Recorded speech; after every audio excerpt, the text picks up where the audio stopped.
चलो ठीक है, फिर आज का टॉपिक स्टार्ट करते हैं। देखो, आज का जो टॉपिक है हमारा क्या था लास्ट टाइम, स्टोइकोमेट्री करने का नाम है। चैप्टर 1 का एंड का टॉपिक है स्टोइकोमेट्री। इससे पहले हमने मोल कॉन्सेप्ट किया था, इससे जस्ट पहले मोल कॉन्सेप्ट जो टॉपिक है ना वो वाला किया था। मोल कॉन्सेप्ट तक की वीडियो मिल जाएगी, इसमें तो क्लास में ले ही रहेगी, एक बार देखना, उसको समझ में आ जाएगा।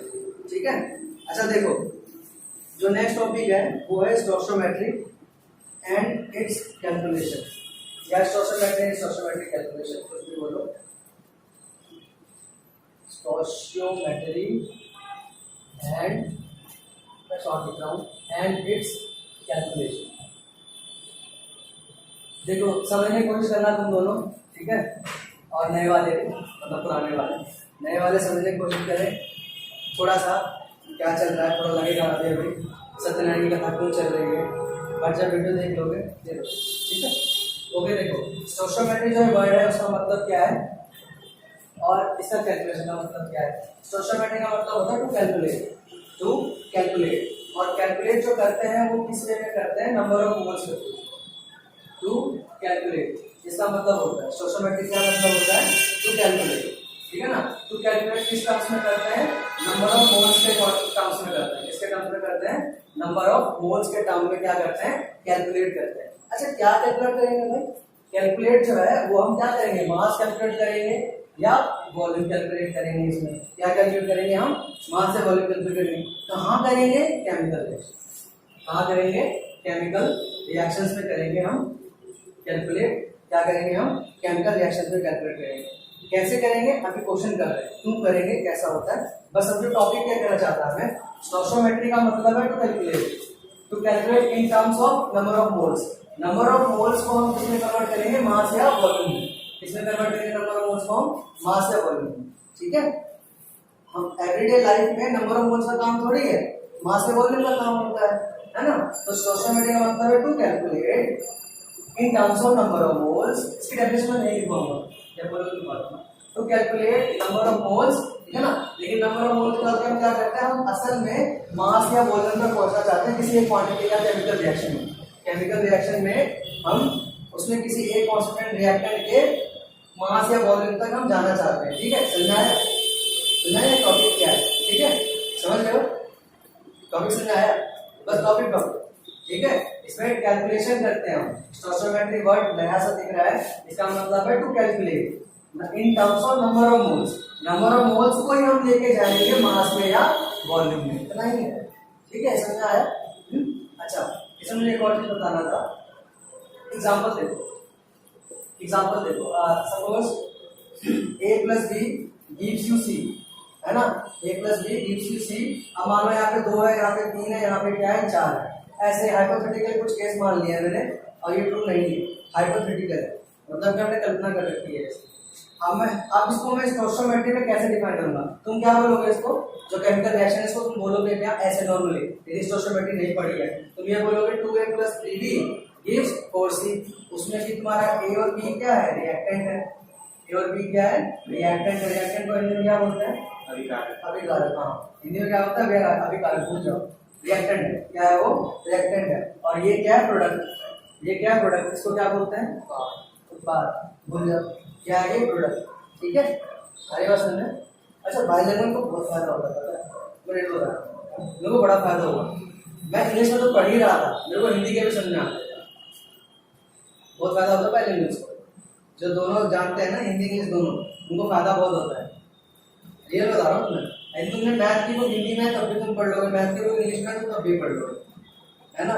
मेरे को सबसे ज्यादा काम जो हुआ तो मैथ में हुआ, मैथ में कुछ पता ही नहीं चलता है क्या है, हिंदी क्या है, इंग्लिश क्या है, कोई मैटर ही नहीं है। इंग्लिश में तो लिखनी ही नहीं होती है, एक या 2 लाइन लिखनी होती है, तो मैथ सबसे इजी पड़ेगा दूसरों को, I have experience.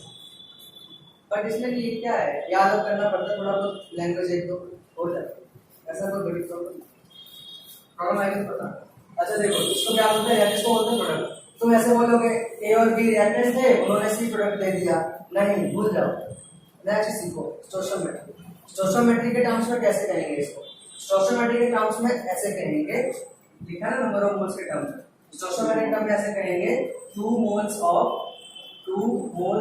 A reacted with reacted with 3 moles of B, 3 moles of B to produce 4 moles of C. ये स्टोइकियोमेट्री है, ये स्टोइकियोमेट्री है। अब इसमें एक हिंट देखो। अभी सपोज करो कि मेरे पास ये कितना है 10 मोल है। रिफ्लेक्ट हो रहा है दूसरे मार्कर से ये दिख रहा ब्लैक मार्कर कहाँ है? वो है।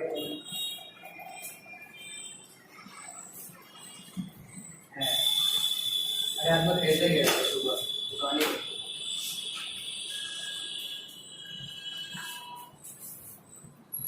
देखो इसको स्टोइकियोमेट्री के टर्म्स में लिखोगे तो क्या लिखोगे?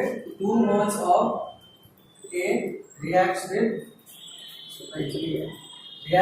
3 moles of B to produce 4 moles of C। अच्छा, अभी इसी में मैं यदि ये कह दूं तुम सबको कि इसका मोलर मास पता है ना? मोलर मास क्या होता है? मोलर मास हिंदी में क्या होता है? मोलर, जो भी बोलता है मोलर मास पता है ना क्या होता है? नहीं पता? मोलर मास यार इसकी द्रव्यमान द्रव्यमान वेट जो होता है मोलर का, जैसे कि CH4 में कार्बन का वेट 12, हाइड्रोजन का 1 है और 4 कितने हो गए? 4, टोटल कितने हो गए? 16। इसको क्या बोलते हैं हिंदी में? परमाणु द्रव्यमान ना, याद आ गया। क्या बोलते हैं इसको? परमाणु द्रव्यमान। इंग्लिश में क्या बोलते हैं इसको? Molar mass. ठीक है? नहीं, एटॉमिक मास अलग चीज है। एटॉमिक मास समझ रहे हो ना? तो एटॉमिक मास ही समझ लो कि C का जो एटॉमिक मास है वो क्या है? सपोज करो 16 ग्राम। क्या है? 16 ग्राम है ना? सपोज कर लिया हमने। अब मैं तुम्हें ये कहूं कि C का मोलर मास 16 ग्राम है। C का मोलर मास 16 ग्राम है और इसका यदि मैं 10 ग्राम लेता हूं, इसका मैं यदि 10 ग्राम लेता हूं तो ये कितना प्रोड्यूस होगा? कितना ग्राम प्रोड्यूस होगा? समझ रहे हो? चलो 10 ग्राम हटाओ, इसको ऐसे समझो। सपोज करो कि मैं कुछ ऐसा बोल रहा हूँ, मैं ये कह रहा हूँ कि इन दोनों के बीच में B रिएक्टेंट और C प्रोडक्ट के बीच में रिलेशन फाइंड आउट करो। यदि मैं तुम्हें ऐसा बोलूँ कि B रिएक्टेंट और C प्रोडक्ट के बीच में रिलेशन फाइंड आउट करो, तो इसका मतलब क्या है कि इन दोनों में देखना पड़ेगा क्या स्टोइकियोमेट्री है। इन दोनों में देखना पड़ेगा ना क्या स्टोइकियोमेट्री है। तो मैं इसको पहले तो ऐसे लिखूंगा कि 3 moles of B produces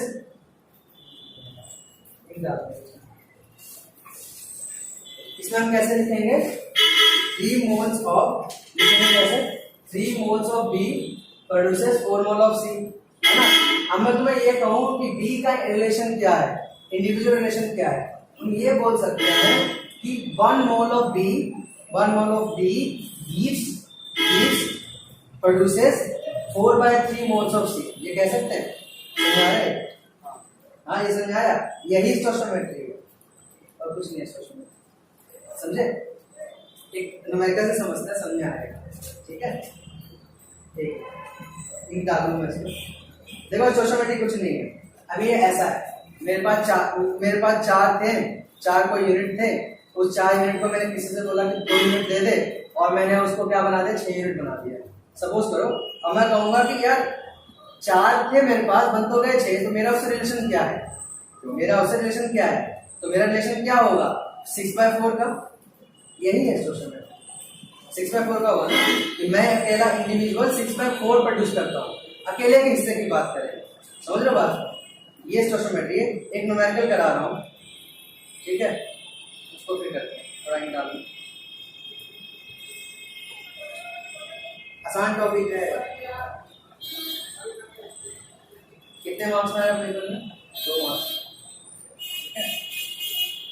2 marks में आ जाता है।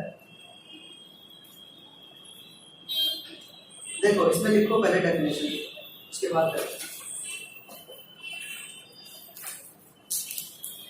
हेडिंग डालो स्टोइकियोमेट्री, और एक चीज याद रखो, क्लास के साथ साथ हेडिंग डाल दिया करो। जैसे मैंने हेडिंग लिखी है, कॉपी बना लोगे जब, जैसे ही मैं हेडिंग डालता हूँ वैसे ही तुम साथ में हेडिंग डालो, तो फिर टाइम लगता है ना।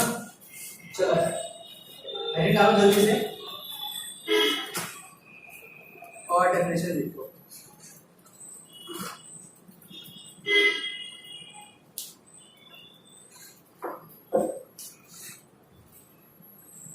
डेफिनेशन लिखो, हेडिंग डाल दो, लिखो। इंग्लिश लिखने में तो दिक्कत नहीं है ना?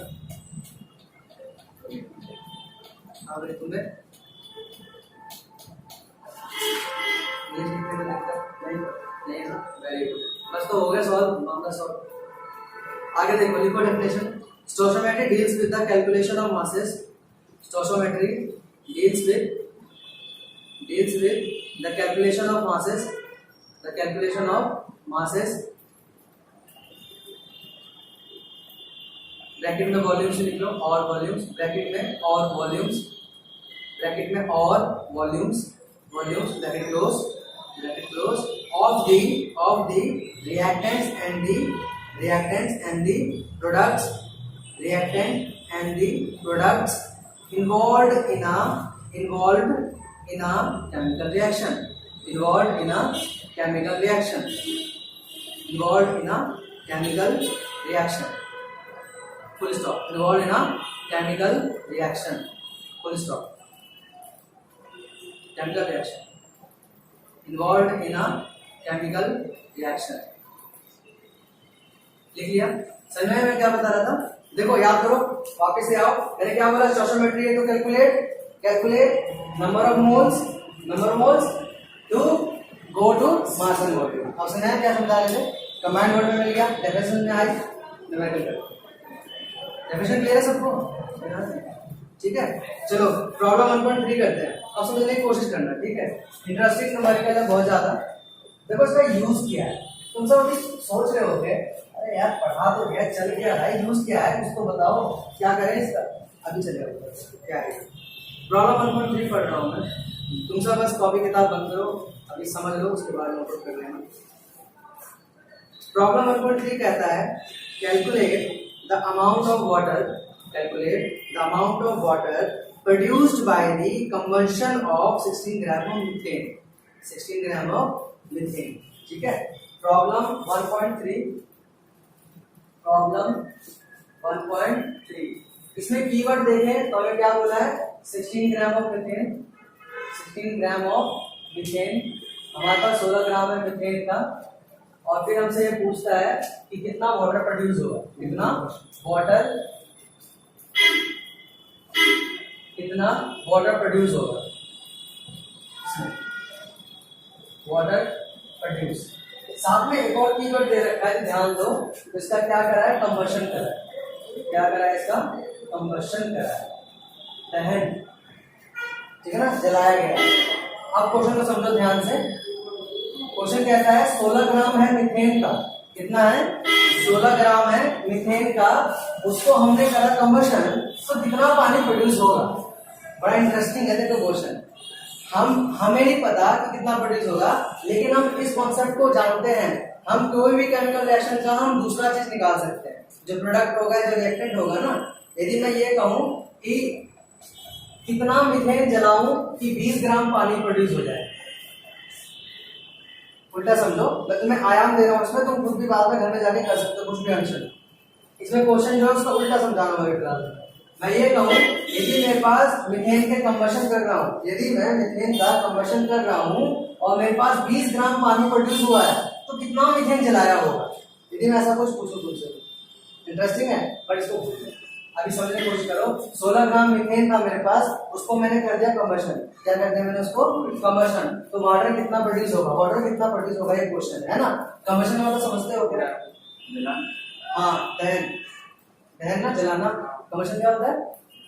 कंबशन होता है बर्न करना, टू बर्न, सिंपल वर्ड में टू बर्न, जलाना, है ना। जलाने के लिए क्या लिखते हैं केमिकल रिएक्शन में? केमिकल रिएक्शन में O2 लगाते हैं। जलने का, दहन का मतलब क्या होता है? ऑक्सीजन से रिएक्शन। समझ रहे इस बात को? केमिस्ट्री के अंदर कंबशन का मतलब है ऑक्सीजन का रिएक्शन। मीथेन का क्या फॉर्मूला होता है भाई? यही होता है, यही होता है। क्या कहते हैं कंबशन करोगे? जलाओ, फूंक दो, फूंक दिया, बनेगा क्या लेकिन CO2 फूक तो दिया, बनेगा क्या बताओ। अच्छा देखो, कंबशन में फुल टोटली बर्न होता है, कंबशन में दहन में टोटली पूरा ही बर्न होता है, पूरा बर्न होता है तो क्या प्रोडक्ट बनते हैं कभी भी, कार्बन डाइऑक्साइड, CO2 और H2 H2O सब में।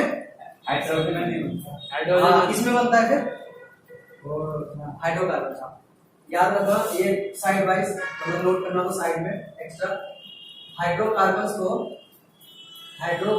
को यदि तुमने कंबशन किया ना, ये छोटी छोटी चीज है यार, ये तो याद रहती है, बट फिर भी कंबशन किया है हमने, कंबशन मतलब फुल कंबशन यदि हमने किया है, पार्शियल कंबशन में कुछ और केस होता है। पार्शियल मतलब क्या होता है, पूरी तरह से नहीं जब हम जलाते हैं, बट यदि हमने कंबशन किया है तो उसमें क्या प्रोड्यूस होता है, CO2 प्रोड्यूस होता है, उसमें H2O प्रोड्यूस होता है और साथ में क्या हीट प्रोड्यूस होती है। ये फिक्स फॉर्मूला है, ठीक है, याद रखना।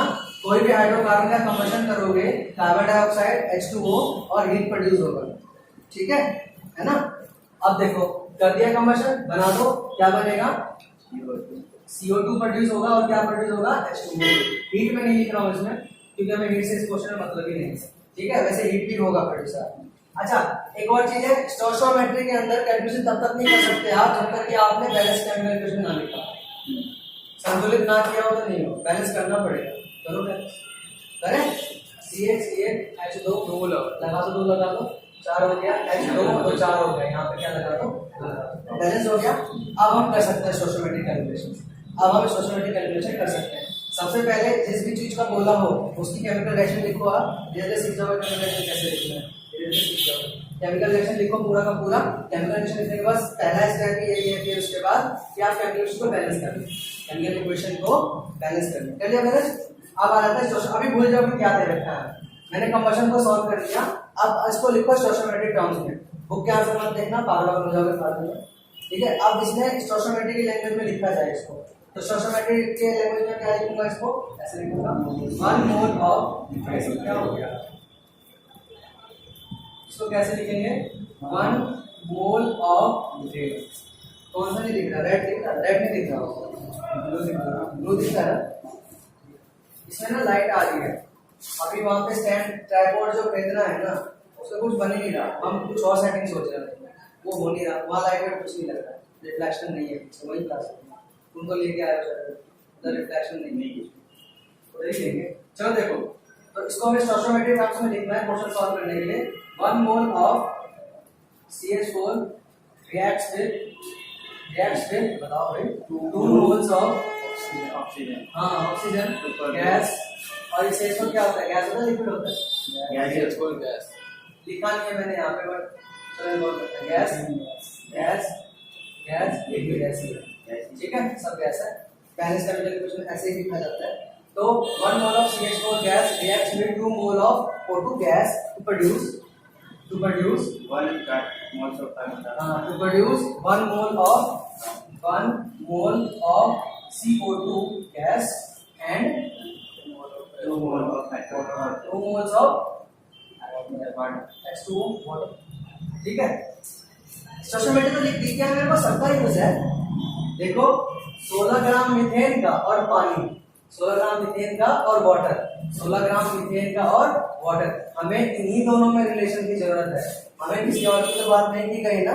ध्यान रखना कभी भी, एक लाइन में स्टोइकोमेट्रिक लैंग्वेज लिख दी तुमने, लैंग्वेज लिखने के बाद देखो क्या निकालने बोला है और क्या दे रखा है, क्या दे रखा है, मीथेन, क्या दे रखा है, मीथेन, और क्या निकालना है, वाटर निकालना है। तो आइए फिर इन दोनों के बीच में रिलेशन लिखा जाए, ठीक है, लिख देते हैं 1 मोल ऑफ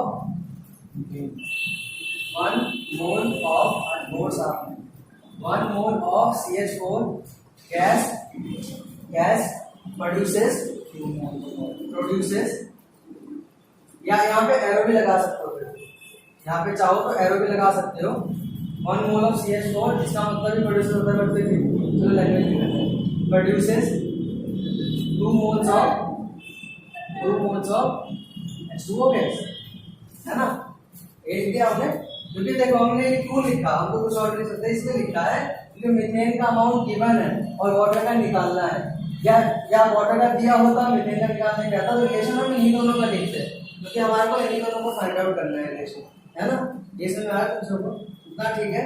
अच्छा देखो, स्टोइकोमेट्री मोल्स में है, अमाउंट यहाँ ग्राम में है। अमाउंट क्या है? ग्राम में। तो आ जाए मोल से फिर हम ग्राम में, मोल से ग्राम में आ जाए फिर। बताओ। हाँ, तो एक मोल CH4 में कितना मास होगा? वेट कितना होगा? अच्छा, मोल मतलब क्या होता है? मोल असल में समझ लो कि नंबर ऑफ मॉलिक्यूल ही है। मोल मतलब क्या होता है? नंबर ऑफ मॉलिक्यूल ही है। कभी भी केमिकल रिएक्शन में जो यहाँ लिखे रहते हैं ना, वो नंबर ऑफ मोल्स ही होते हैं। और नंबर ऑफ मोल्स निकालने का फॉर्मूला मत समझो। नंबर केमिकल रिएक्शन में नंबर ऑफ मोल्स यदि 2 है, इसका मतलब है इसके 2 मॉलिक्यूल इन्वॉल्व हुए हैं, है ना। और एक मॉलिक्यूल का जो मास होगा उसी को हम मोलर मास बोलते हैं। जो एक मॉलिक्यूल का जो मास है, परमाणु द्रव्यमान, उसी को मोल्स के टर्म में लिखते हैं तो उसको मोलर मास बोलते हैं। समझे? जैसे कि एक मोल का मतलब क्या है? इसका एक मोल में कितना मास होगा? 18 ग्राम। ऑक्सीजन का 16, हाइड्रोजन का 2, तो 16 ग्राम जो होगा वो एक मोल है। यहाँ कितने मोल यूज हुए हैं? 2 मोल, यानी कि 32 ग्राम। वो अलग चीज है, मैं उसको भी नहीं समझने के लिए कह रहा हूँ। मैं ये बोल रहा हूँ एक मोल CH4 से क्या मतलब है। मैं ये बोल रहा हूँ एक मोल CH4 का मतलब है एक इसके परमाणु द्रव्यमान या मॉलिक्यूलर मास। ठीक है, समझ आ रहा है? हाँ, समझ आ रहा है मैं क्या बोल रहा हूँ? बोलो भाई, ये सुना तो बोलो। नहीं यार, मैं ये यहाँ तो समझाया। अब मैं तुम्हें ये बोल रहा हूँ, ये तो मोल्स में है ना, लेकिन यहाँ तो ग्राम में है ना, तो मोल्स को ग्राम में कन्वर्ट कर सकते हैं ना। तो मैं तुम्हें वही समझा रहा हूँ कि देखो, एक CH4 का जो मास है वो कितना है? इसका 12 और इसका 4, कितना हो गया? 16 ग्राम, है ना। मैं तुम्हें ये समझाने की कोशिश कर रहा हूँ कि इसी मास को यदि हम मोल्स के टर्म्स में लिखते हैं ना, नंबर ऑफ मोल्स के टर्म्स में लिखते हैं, तो ये मोलर मास बन जाता है। क्या बन जाता है? ये मोलर मास। क्या बन जाता है? Molar mass. यहाँ कितना मोल है? एक मोल है। इसका मतलब है कि एक मॉलिक्यूल का मास पूछ रहा है। इसका मतलब क्या है? ये CH4 का मोलर मास कितना है? 16 ग्राम, है ना। यानी कि 16 ग्राम ऑफ CH4 प्रोड्यूसेस 16 ग्राम जो है CH4 का, वो कितना प्रोड्यूस करता है? 2 मोल H2O का। 2 मोल का मतलब क्या है? कि 2 मॉलिक्यूल। 2 मोल का मतलब क्या है? 2 मॉलिक्यूल। 36 हो जाएंगे। एक मॉलिक्यूल का मास कितना होगा? इसे मैं बता दे रहा हूँ, कहीं तो कंफ्यूज ना हो जाओ। ध्यान से देखो, H2O का एक मोल का मास कितना होगा? देखो यहाँ से कितने आएंगे? 2 आएंगे, ये तो पता है ना ऑलरेडी। ये तो ऑक्सीजन का मास कितना होगा? 16। कितना होगा? 16। कितना बन गया? 18। कितना बन गया? 18, है ना। एक मोल का मास है 18। मोल मतलब एक ही एटम, ठीक है ना। और कितने मोल है? 2 मोल है, यानी कि कितना प्रोड्यूस करेगा? 2 × में 18 ग्राम्स ऑफ H2O। यही बात है, यही बात है ना। समझ आ रहा है क्या लिखा है? मैंने मोल को ग्राम किया है। क्यों किया है? क्योंकि ग्राम में आंसर लिखा है। ग्राम में गिवन आंसर अपने आप ले लेंगे, गिवन अपने आप लेंगे। हम डिपेंड करता है यहाँ तक आप नहीं छोड़ोगे तो। क्यों? यदि यहाँ मोल मिलेगा तो मोल में करके छोड़ देते, मोल में होता तो मोल में छोड़ देते। अभी कर रहे हैं क्वेश्चन मोल वाला पे। ये समझो फिलहाल आंसर इसने वैल्यू ग्राम में दी थी, तो आंसर भी ग्राम में ही आएगा। ठीक है ये बात। तो 16 ग्राम CH4 का प्रोड्यूस करेगा 2 × 18 ग्राम का H2O। आप वापिस यदि हम देखें, चलो थोड़ा यहाँ दिखाना, कंटिन्यू करो। कितना प्रोड्यूस करेगा? 36 ग्राम ऑफ H2O। क्या आंसर मिल गया हमें? अरे मिल गया यार, 16 ग्राम में तो पूछा है। 16 ग्राम का मीथेन कितना प्रोड्यूस करेगा? वाटर। 16 ग्राम मीथेन का 36 ग्राम प्रोड्यूस करेगा वाटर। मिल तो क्या आंसर? इतना ही है। अभी बोलता 10 ग्राम कितना प्रोड्यूस करेगा? यदि मीथेन 10 ग्राम लेते तो 1 ग्राम का निकाल दे, फिर 10 से मल्टीप्लाई कर देते, 36/16 × 10 कर देते। अब समझ में आया क्या? इजी है ना? है मुश्किल है कुछ? ये समझ में आ रहा है तुमको? कर सकते, ठीक है, इजी है ना? आया समझ में? एक और क्वेश्चन करते हैं, इसको नोट करो, इसको नोट करो। एक और क्वेश्चन करते हैं और जल्दी समझ में आएगा। तुम्हें समझ आया कुछ? तो आगे होगा। बोल तो पहले क्लियर है ना? करो करो, जल्दी करो, थोड़ा फास्ट नोट करना। 1.4 करेंगे, प्रॉब्लम 1.4, जल्दी करो।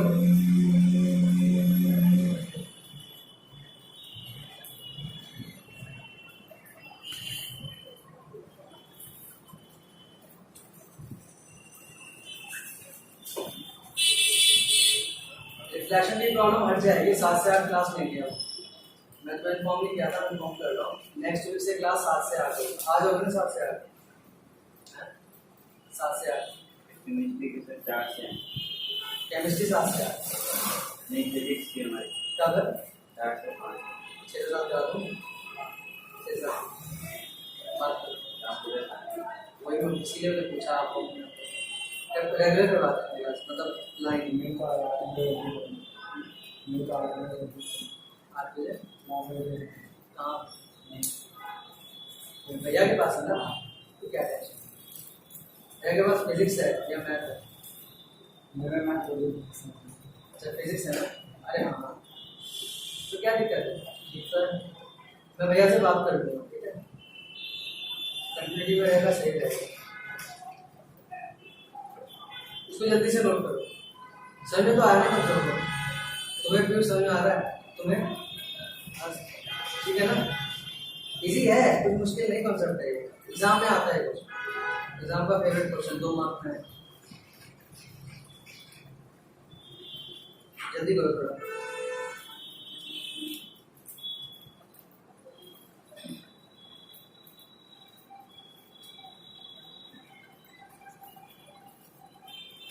One more step to such chemical product.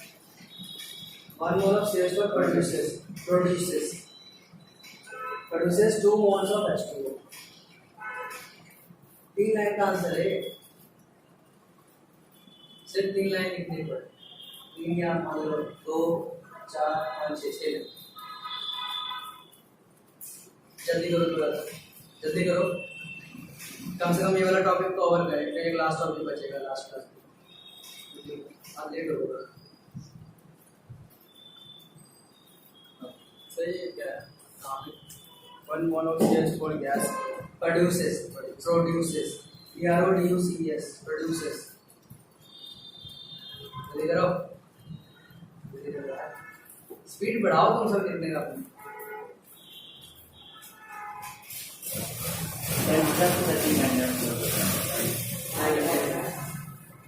Chemistry में टाइम कुछ पर नहीं लगता फिजिक्स पर टाइम लग जाता है केमिस्ट्री बायोलॉजी का हो गया करें अगला क्वेश्चन करें Sir, also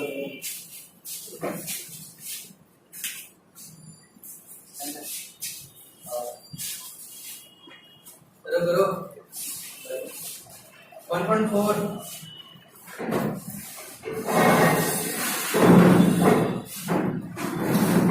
देखो 1.4 क्या है कह रहा है हो गया ना हो गया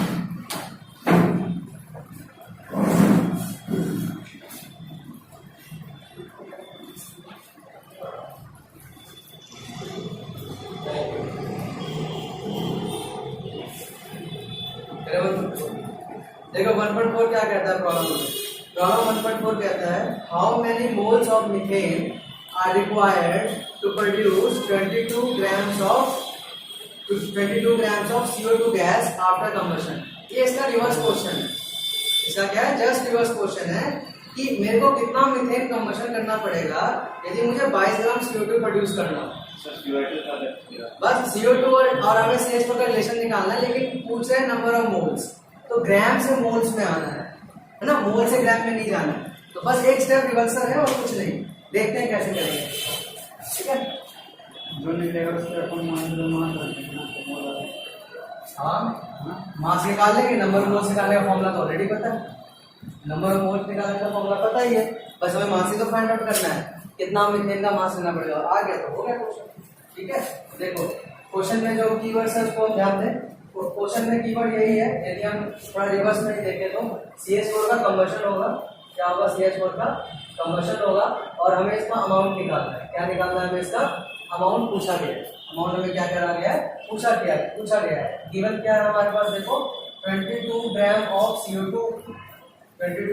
CO2 का प्रोडक्शन करना है 22 ग्राम ऑफ CO2 का क्या करना है प्रोडक्शन करना है यदि इतना ही CO2 प्रोड्यूस करना हो तो CH4 को कितना कंबशन करना पड़ेगा तुम्हें इस कैलकुलेशन का इंपॉर्टेंस समझ में आ रहा है केमिकल लैब में अब तुम्हें सिर्फ 80 ग्राम CO2 का अमाउंट चाहिए हो और वो भी तुम्हें प्रोड्यूस करना हो इस बात को समझो यदि तुम्हें सिर्फ 10 ग्राम 22 ग्राम 30 ग्राम CO2 या लेट्स से एनी एक्स तुम्हें प्रोड्यूस करना है और तुम्हारे को केमिकल रिएक्शन पता है कि इसको कैसे प्रोड्यूस करना है पर तुम्हें पता नहीं है कितना अमाउंट लूं मैं उसका मेरे को प्रोड्यूस करना है x और मुझे उसको प्रोड्यूस करना है a से इसे प्रोड्यूस करना है a से तो मैं इस a का कितना अमाउंट लूं कि मेरा x इतना अमाउंट में प्रोड्यूस हो जाए एक और समझ आए इसकी लैब में लैब में समझा रहा हूँ तुम्हें प्रोसेस, इस केमिकल इक्वेशन का क्या इंपॉर्टेंट नहीं समझा है।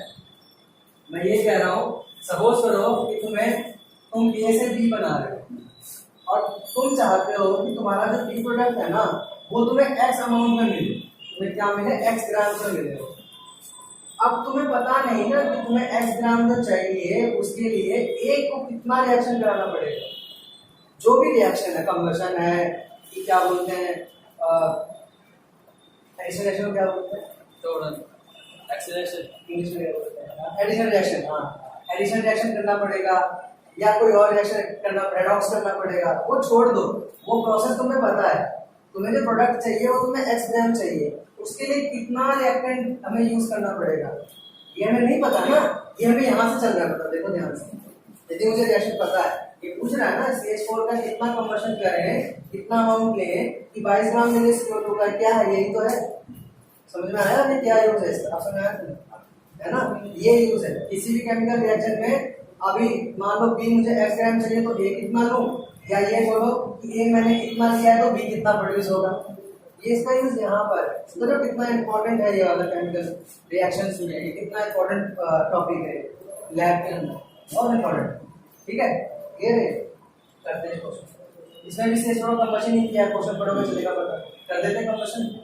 कंबशन का फिर वही सेम जो है इक्वेशन वगैरह सब कुछ सेम ही है। ठीक है, बैलेंस करते हुए चलते हैं, क्या बन जाएगा CO2 गैस और यहाँ क्या बन जाएगा H2O गैस, बैलेंस भी कर दो, हो गया, बैलेंस हो गया। इसको हम स्टोइकोमेट्रिक टर्म्स में लिख लें और उसके बाद में रिलेशन फाइंड आउट करें। स्टोइकोमेट्रिक टर्म्स में जो होगा क्या होगा, 1 mole of CH4 gas produces 1 mole of CH4 reacts with 2 moles of O2 gas to produce 1 mole of CO2 gas and 2 moles of H2O। 2 moles of H2O। ठीक है, ये समझ आ रहा है तुम सबको? अरे नोट मत करो यार, पहले समझ लो है ना, एक बार समझ लो, बस 2 ही टाइप है इसमें और कुछ है नहीं। 2 टाइप समझ के कोई सा क्वेश्चन कर लो, फिर करते रहना, नोट करने के लिए अब 2 लाइन और लिखना है मुझे, बस खत्म क्वेश्चन। बट ये समझ लो, ये समझ आता है पहले से। अच्छा, हमने निकालने क्या क्या बोला है, रिलेशन फाइंड आउट करें। CH4 और कार्बन डाइऑक्साइड उनके टर्म्स में लिखते हैं, CH4 और कार्बन डाइऑक्साइड के टर्म्स में लिखते हैं। देखो CH4 ये रहा, कार्बन डाइऑक्साइड यहाँ पर है। आप इसको देखो क्या है, 1 mole of CH4 gas produces writing से produces 1 mole of carbon dioxide.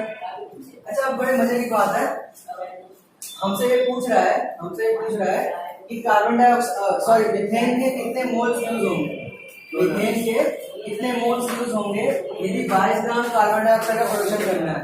यहाँ ग्राम तो है ही नहीं, यहाँ तो ग्राम है ही नहीं, सही पे भी हमें इन दोनों को ही ग्राम में कन्वर्ट करना पड़ेगा, क्योंकि यहाँ पे आंसर ग्राम है। समझ रहे बात को? हाँ, समझ रहे बात को? इसको 2 ग्राम में चेंज करना पड़ेगा। अब मोल से मोल में कैसे कंपेयर करो, यहाँ तो आंसर 22 ग्राम बोला है ना, कार्बन डाइऑक्साइड क्या बोला है, 22 ग्राम। तो मेरे को इसको देखना पड़ेगा कि 1 मोल में पहले ग्राम कितने होते हैं और इसमें कितना ग्राम आएगा, फिर इसमें, है ना, इंटरनेशनल पॉइंट आउट करें ग्राम में। हाँ, बट देखो उल्टा करते हैं पॉइंट आउट, उल्टा समझ लो, चलो कोई नहीं देखो। तो 1 मोल ऑफ CH4 में कितना आएगा, कितना मास है 1 मोल ऑफ CH4 में, 16 ग्राम। ऐसे लिखो, 16 ग्राम ऑफ CH4 produces 12 और 32 44 बताओ, कार्बन कितना होता है 12, O2 का कितना होगा 32 होगा, 32 होगा ना, जोड़ दो कितना आ गया, ठीक है ना। ये नहीं पता है कितना प्रोड्यूस करता है, 44 gram of CO2, 44 gram CO2। क्या मेरे को 44 ग्राम से निकालना है, किसे निकालना है, 22 कर देते हैं भाई, है ना, तो ऐसे लिख देते हैं। फिर हम अभी बस लिख देते हैं 22 gram of CO2 is produced by 16 by 44 into 22, है ना। कैलकुलेशन में कैसे देखो हमें क्या चाहिए 22 ग्राम चाहिए ना, तो 22 ग्राम कैसे आएगा, जब मैं इसको इससे डिवाइड कर दूंगा 16/44 कर दूंगा तो कितना हो गया, ये 8 ग्राम आ गया। या इसको ऐसे लिख लो 1 gram of CO2 is produced by 16/44 gram of CH4। ये तो क्लियर है, ये समझ में आ रहा है तुम सबको, ये वाला समझा ठीक है। लेकिन कितना ग्राम से निकालना है, 22 ग्राम से। 22 gram of CO2 is produced by 16 into 44 into 22 gram of CH4। ये समझ में आ रहा है क्या? हाँ ठीक है, कर दो काट पे, कितना हो जाएगा 8 ग्राम, कितना हो जाएगा 8 ग्राम ऑफ CH4। यानी कि हमने 8 ग्राम CH4 का कंबशन किया, हमने 8 ग्राम ऑफ CH4 का कंबशन किया। क्या हमें इससे 8 ग्राम पूछा है, हमें इसका नंबर ऑफ मोल्स पूछा है, अमाउंट नहीं पूछा हमसे, इसका नंबर ऑफ मोल्स पूछा है। क्या पूछा है, नंबर ऑफ मोल्स पूछा है। मोल्स निकाल दें, given mass upon molar mass, यही तो है नंबर ऑफ मोल्स का फॉर्मूला। समझ आया तुमको, कितना समझ आया क्या ना क्लियर है ना। क्वेश्चन में अमाउंट नहीं पूछा, वेट नहीं पूछा, क्वेश्चन में पूछा है मोल्स, कितने मोल्स CH4 के कंबशन करने पड़ेंगे, मोल्स निकाल दें। देखो मास आ गया, गिवन मास आ गया, मोलर मास में ऑलरेडी पता होता है, नंबर ऑफ मोल्स निकालने में क्या है ना, तो निकाल दें number of moles used 0.5 number of moles required of CH4 का नंबर ऑफ मोल्स रिक्वायर्ड होगा वो क्या होगा, given mass upon molar mass. 8 gram is given mass, molar mass is 16 gram. Solve करोगे तो क्या आ जाएगा, हाफ मोल्स या 0.5 मोल्स। ठीक है, ये क्वेश्चन समझ में आया, इजी है ना। ऐसे क्वेश्चन पेपर में रिवर्स वाला मतलब थोड़ी सी मेहनत बढ़ती है, मतलब ग्राम देंगे पूछेंगे मोल से ग्राम नहीं पूछेंगे, वो थोड़ा इजी होता है। मोल्स निकालना नहीं, मोल्स निकालने नहीं आता, नंबर ऑफ मोल्स का फॉर्मूला बता रहा हूँ मैं। मोल कॉन्सेप्ट जो है ना वो हमने वो क्लास की वीडियो में है, बट मैं ब्रीफ में बता रहा हूँ ताकि यहाँ दिक्कत ना हो तुम्हें। बस मैं सिर्फ फॉर्मूला बता रहा हूँ, जो डिटेल है वो वीडियो में है, वो देख लेना सारी क्लास, 3 क्लास में ठीक है, वो देख के आना नेक्स्ट क्लास में तुम लोग। अभी देखो नंबर ऑफ मोल्स पूछ रहे हो ना, नेक्स्ट क्लास करो। नंबर ऑफ मोल्स क्या होता है, given mass upon molar mass. सिर्फ फॉर्मूला बता रहा हूँ, कॉन्सेप्ट नहीं बता रहा हूँ, कॉन्सेप्ट वीडियो में देखो समझ में आ जाएगा, नहीं आना तो। नंबर ऑफ मोल्स क्या है, गिवन मास अपॉन में molar mass, given mass upon में मोलर मास, ये फॉर्मूला है ठीक है। फॉर्मूला लिखेंगे तो स्मॉल एन से निकालते हैं, गिवन मास को W से, मोलर मास को कैपिटल एन से निकालते हैं। ठीक है, समझ आया, नंबर ऑफ मोल्स समझ आया कैसे निकालते हैं, given mass upon molar mass. Given mass का मतलब क्या है, देखो ये मतलब है कि सपोज करो मैंने 10 ग्राम लिया NaCl का, मैंने क्या किया 10 ग्राम लिया NaCl का, इसमें कितने नंबर ऑफ मोल्स हैं कैसे निकालेंगे। 10 ग्राम जो गिवन मास है, मोलर मास क्या होगा जो उसका मोलर मास होता है, समझे। इसको डिवाइड करके जो रेशियो आती है उसी का नंबर ऑफ मोल्स बोलते हैं। 9th क्लास में पढ़ा होगा, अभी समझ आ रहा है, अभी याद आया कुछ समझ आया, ये क्वेश्चन क्लियर है, समझ आया, क्यों समझ आया। हाँ इसको जल्दी से नोट कर लो, जल्दी से नोट करो।